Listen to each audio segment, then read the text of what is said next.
50 points. Yun po mga master ang cut-off score para sa mga mag-a-apply ng reclassification under the career progression sa Department of Education. Ang makikita po ninyo ay bahagi po ng DepEd Order number 24 Series of 2025 kung saan nakapaloob ang guidelines para sa pag-implement ng expanded career progression para sa mga teachers and school heads ng Department of Education.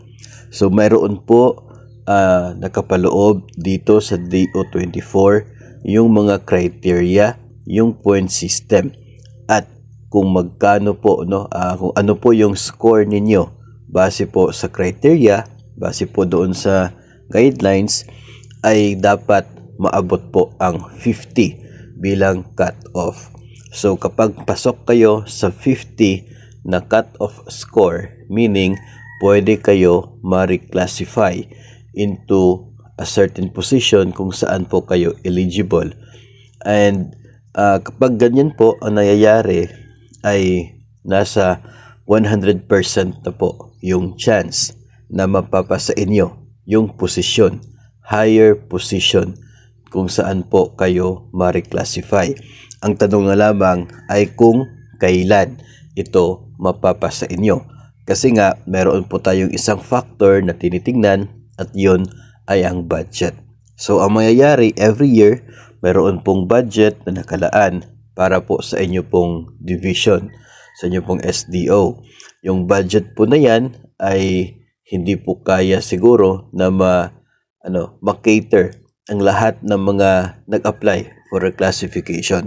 Kaya po doon sa portion na yon ng DO24 ay sinasabi na irarank from highest to lowest yung score with highlights sa mga umabot ng 50 yung score nila.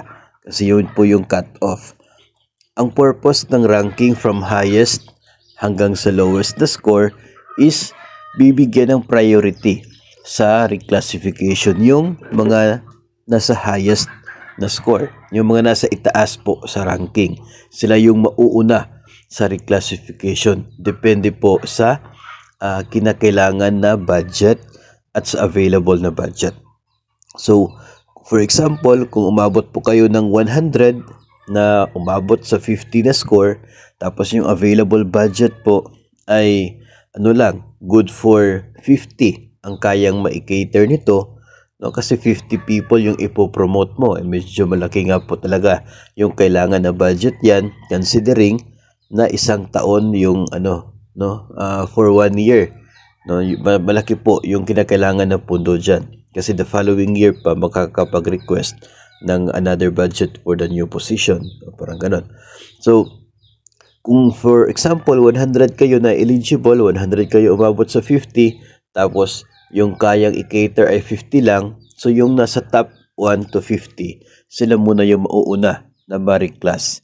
Sila yung mauuna na makakatanggap ng kanila pong bagong appointment, bagong posisyon, bagong sahod, kasi sila pa muna yung ma-cater, kayang i-cater ng budget. Yung remaining 50 na nasa rank 51 hanggang sa rank 100 ay huwag mag-alala. Kasi nga po sinabi natin kanina, 100% na sure na mapapasa inyo yung posisyon kapag umabot ng 50 yung score mo.